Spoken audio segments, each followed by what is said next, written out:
fine without me. But thank you to Mihaela. It's a great honour to be asked to do this, and especially considering that I don't speak Romanian, so I can only read half the anthology. I try to do my due diligence here and respond to that honour by making a comment on every single English contribution to the anthology. I'm going to do that today, but I understand it's quite warm, and I won't take it personally if you choose to expire, at least in terms of your attention during the next 10 minutes. So, street musicians.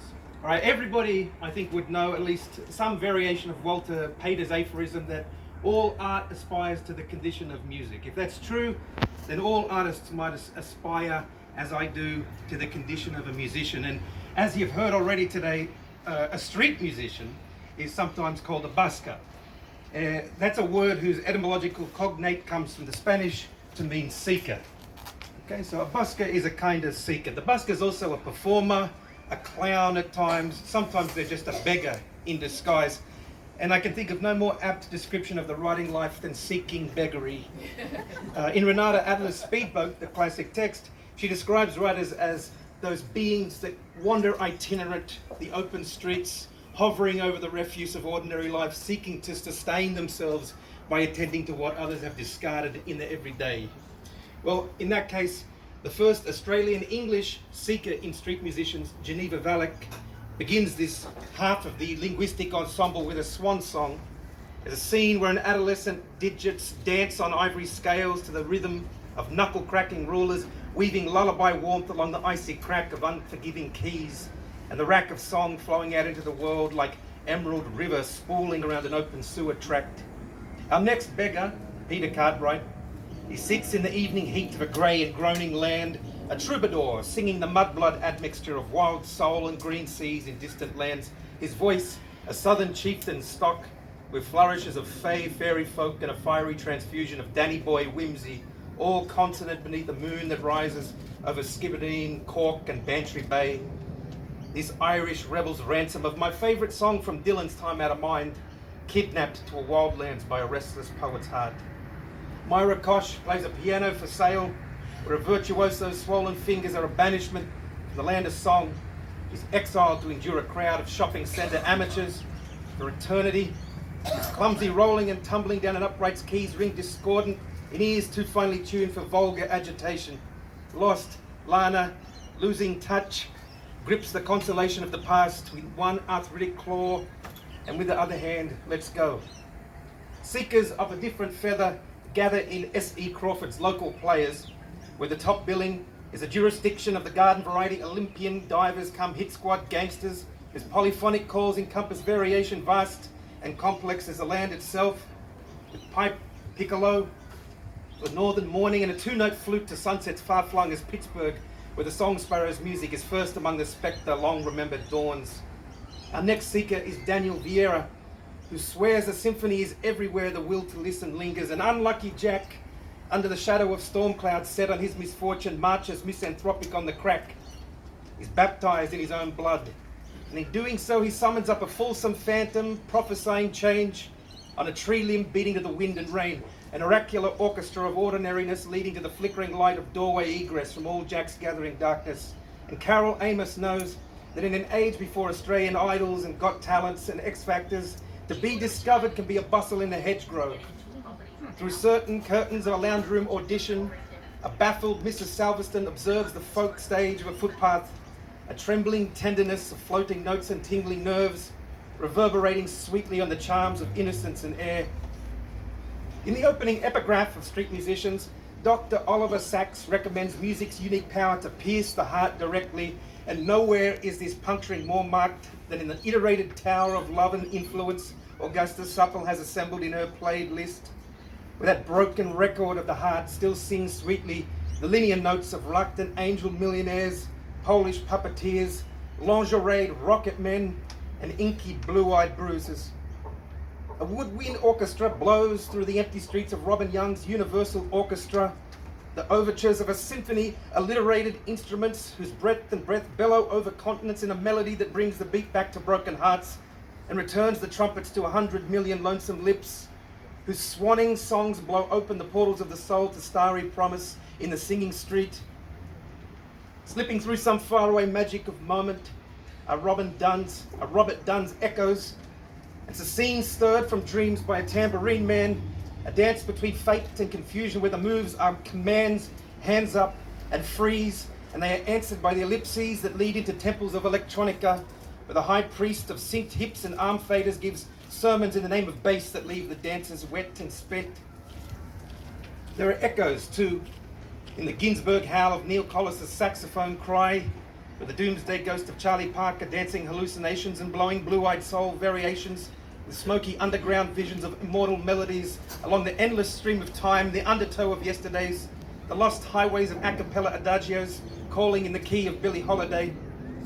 And Anna Radovich sets a bone-tired mother strolling through the dystopian mise-en-scene of a depopulated mall, every inch of her baby daughter resonating with the newborn's wails, until she comes upon a busker strumming his street lullaby in the soft silence of abandoned sprawl, summoning a change in the weather on 6 strings with sudden sense of gratitude that lulls the flush of pink-cheeked children into sleep, baptized by rain. Christopher Summit Seeker is a pilgrim punk on a path to the idols of bad camping ground, searching for ancestral biscuit biters dug deep into the piggeries of Grong Grong land, a place cursed with ancient bad juju on a quixotic teenage quest destined to disaster by an oracular elder who blinds his eyes with hey hey it's Saturday and speaks Billy Idol prophecies over his shoulder. C.A. Broad announces whoever's counting has to be loud. Through a woman in white at which you stare, perplexed. 3 tap dancers in Parramatta Mall echoing over the passing parade, summoning a troop of middle ages to flap the flab of arms and wriggle their overweights to an unheard tune. And there you stand, transfixed by the spectacle of matter in motion, asking questions only impromptu avalanche of orchestra chaos can hope to answer. Along the boulevard of broken dreams, Ilona Kruger sees no need to run.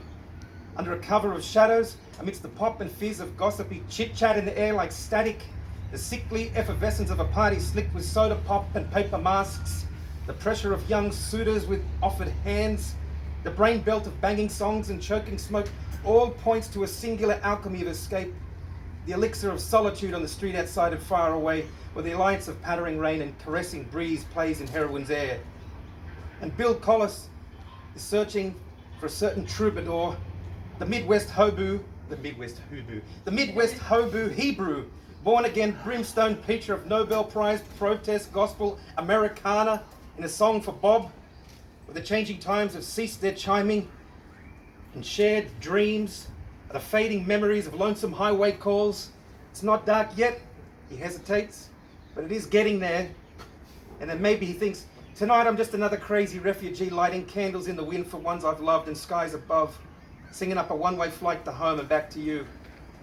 And there are still chimes along the Great Western Way for Victoria Cartwright, ringing sweet and low, slick streets struck by passing tyres, and leafy notes of flowers sparking in the muffled drum of footsteps carried far and wide by the moaning music of the whirling air, purpling visions in the damp mirrors of the eye, in the orchestral chambers of an open ear, to the hit parade of the wide world. Norm Fairbairn adopts a seeker who traded his soul for the obscenities of success, observing his better self, that kid's on my corner, a shadow of the faded past, caught through the lens of limousine behind a pair of legendary shades. If only all the world could see this hero now, those dime store Dylans and one-hit Woody Guthries, those nobodies who's never known the sacrifice of being Mr. Big, the royalty checks dissect the limits of the spirit. And Belinda Kirby sees a raven musician take its place inside a cawing choir, its wings slick with sable shroud for endless tears, the pit-dark echo of marble-eyed eternity, where the occult surface of those feathered things sing in the suspended heavens like tears falling into the pool of nature, like an orchestra of ravens on a graveyard fence, calling sweet in mournful rains. And here we pay respect to the late Thomas Thorpe, who seeks out legacy in Chatswood Mall, amongst a mid-morning crowd of idlers, drinkers and big-issue sellers, and spies a soldier, stationed by the stationery, advertising fate forms of immortality, or is it only challenge? Is it only charity? There's no answer. You send out the saints, they come marching, the burrows of a bank clad in khaki fur and felt, trumpeting sextet, jazz and stomping sprees, and cameras snapping strangers from a spellbound crowd, scared children scatter back to their mother's skirts, and the chants bounce off the plate glass walls in a thunderdome, strum and drum. And at last, the hemispheres of this very globe are split asunder in Mihaela Cristescu's concluding song. But we can be together, that universal you and I, and know the music of the distant world, and dance upon the loom of the parted lands, all our empty gestures put to rest, the foreign affairs of our affections turned to right, the lost luggage hold between our distance packed and put eternally to bed, with your arms wide, the small movements of your body, the you and I, eternal, armored in the cold silver of past misfortune, united like the memories stuck into your band album for all eternity, tethered, just as soon as the moon conquers the day and nightshade stays the rising dawn for good. We have lingered in the chambered choir of the street musicians, singing their songs to us from cover to cover, and some are strange to our ear, some are foreign as antipodes. But that is to be expected. In the gay science, Nietzsche, philosopher and musician, a man known for declaring God is dead, but who also said that God is a musician, wrote the following: "One must learn to love what is strange to us. That is what happens in music. First, one has to hear a figure and a melody. Then it requires some exertion and goodwill to tolerate its strangeness, to be patient and kind-hearted about its oddity. Finally, there comes a moment when we sense that we should miss it if it were missing. It compels and enchants us until we have become its humble and enraptured lovers who desire nothing better from the world than it and only it. But that is what happens to us not only in music. That is how we have loved and learned to love all things. Even those who love themselves have learned it in this way. But there is no other way. Love, too, has to be learned. Let us go then, following the seeking songsters, our musicians of the street, and let us learn from their melodies what there is to love." Thank you.